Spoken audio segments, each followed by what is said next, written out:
प्रथम तहलका न्यूज। यमुनानगर में आज कांग्रेसी कार्यकर्ताओं ने जगह जगह पर सरकार के खिलाफ प्रदर्शन कर जमकर नारेबाजी की और सरकार के पुतले भी फूके। इस कड़ी में कई कांग्रेसी कार्यकर्ताओं ने इकट्ठे होकर यमुनानगर में भी योगी सरकार के खिलाफ हल्ला बोला और योगी सरकार का पुतला फूका। इससे पहले कांग्रेसी कार्यकर्ताओं ने हाथरस में हुई मनीषा से दरिंदगी और उस पर सरकार के बयान को लेकर चर्चा की और कहा कि मनीषा के साथ जो कुछ हुआ उससे पूरा देश शर्मसार है और जब तक उन दरिंदों को फांसी पर नहीं चढ़ाया जाता तब तक रोजाना ऐसे ही प्रदर्शन होते रहेंगे। हालांकि पुतला जलाते समय भी योगी सरकार के खिलाफ कांग्रेसी महिलाओं ने पुतले को जूते से मारा और उसके बाद उसको आग के हवाले किया। लेकिन इस प्रदर्शन में कांग्रेस का कोई भी विधायक देखने को नहीं मिला, जबकि जिले के दो विधायक कांग्रेस के हैं। ऐसे में इस पर कांग्रेसी कार्यकर्ताओं की माने तो अलग अलग जगह पर प्रदर्शन होने के कारण सभी अपनी अपनी विधानसभा में सरकार के खिलाफ हल्ला बोल रहे हैं। जैसा कि आप सभी जानते हैं, गांधी जयंती और हमारे पूर्व प्रधानमंत्री लाल बहादुर शास्त्री जी का जन्मदिन है। जैसा कि इसको हम गर्व के रूप में मनाया करते थे, आज काले दिवस के रूप में मनाना पड़ रहा है। ये सरकार की नाकामी है, चाहे हरियाणा की सरकार हो चाहे केंद्र की सरकार हो। ये सिर्फ चोर और लुटेरों की सरकार हो रही है। तो इनको मान लो जगाने के लिए इन्होंने किसानों के खिलाफ 3 अध्यादेश जो लाए वो गलत हैं।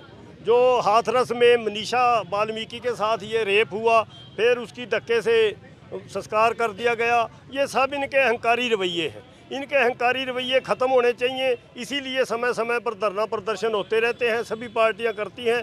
जैसा कि अभी हम अपने वक्तव्य में भी कह रहे थे, अगर रिकॉर्ड देखा जाए ज्ञापन देने का और धरने प्रदर्शन का, अगर रिकॉर्ड चेक किया जाए तो उसमें सबसे ज्यादा रिकॉर्ड धरने प्रदर्शन और ज्ञापनों का आपको सबसे ज्यादा मिलेगा। वहीं करनाल में भी कांग्रेस पार्टी की ओर से किसान कृषि बिलों के विरोध में महात्मा गांधी चौक पर धरना प्रदर्शन किया गया और धरने के बाद कांग्रेसी कार्यकर्ताओं ने प्रधानमंत्री नरेंद्र मोदी का पुतला भी जलाया।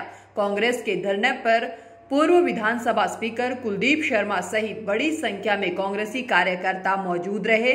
वहीं कांग्रेस नेता कुलदीप शर्मा सरकार पर हावी होते हुए नजर आए। उन्होंने हरियाणा के गृह मंत्री अनिल विज पर भी निशाना साधा। कुलदीप शर्मा ने कहा कि अनिल विज का मानसिक संतुलन बिगड़ चुका है, सरकार उनका इलाज नहीं करवा रही, इसीलिए वो अनाप शनाप बोल रहे हैं।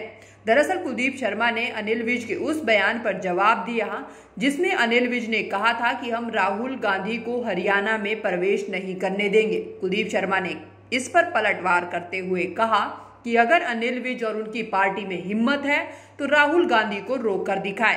अगर अनिल विज गोलियां चलाकर और लाठियां बरसाकर किसानों की आवाज दबाने का काम करेंगे तो वो लोकतंत्र के हत्यारे होंगे। हमने इस दिन को इसलिए चुना कि 3 अध्यादेश जो भारतीय जनता पार्टी की मोदी के नेतृत्व की सरकार देश में लेकर आई, ये तीनों अध्यादेश किसान विरोधी हैं, किसान की कमर तोड़ रहे हैं। और आप देख रहे हैं मंडियों में, चाहे वो किसान, चाहे वो आढ़ती है, चाहे वो मजदूर है, किसी न किसी रूप में सरकार के खिलाफ आंदोलन के रास्ते पर है। क्या कारण है?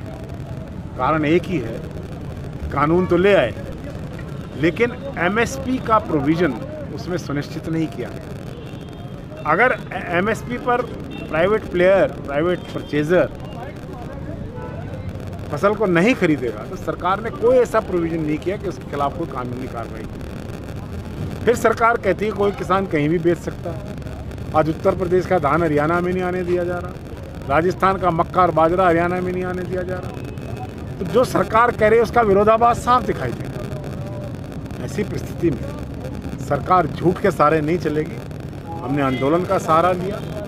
महात्मा गांधी और लाल बहादुर शास्त्री ने गरीबों की, किसानों की, जवानों की लड़ाई लड़ी। इस दिवस को चुना गया।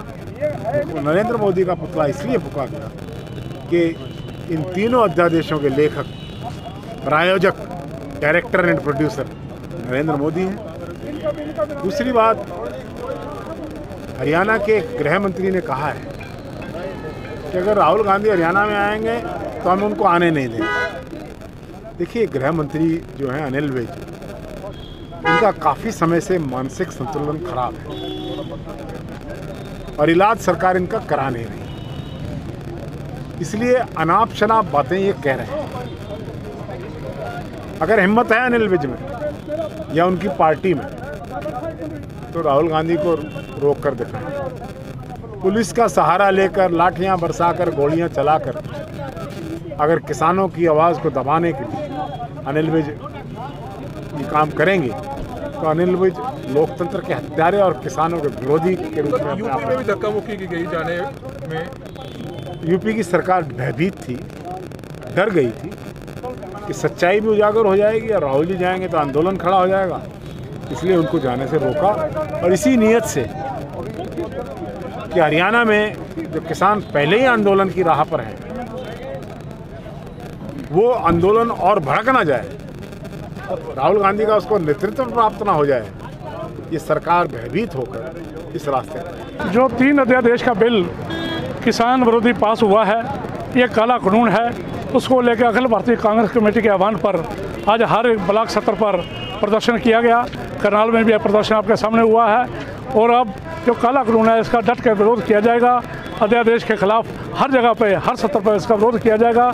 हम किसानों के साथ हैं। हाथरस की बेटी के साथ जो कांड हुआ एक कानूनी हरकत है, इसकी हम निंदा करते हैं। राहुल गांधी जब यूपी जा रहे थे उनके ऊपर का लाठीचार्ज उनका जाती हुई, उसकी भी हम घोर निंदा करते हैं। अभी जब पुतला जलाया है हमने नरेंद्र मोदी जी का, इन 3 मुद्दों पर चलाया। बहरहाल बीजेपी के लिए कृषि कानूनों को लेकर मुश्किलें कम होने का नाम नहीं ले रही है। अब देखना होगा कि कुलदीप शर्मा की तरफ से किए गए हमलों पर सत्ता पार्टी क्या जवाब देती है। प्रथम तहलका के लिए यमुनानगर से वीना अरोड़ा के साथ करनाल से अमित भटनागर की रिपोर्ट।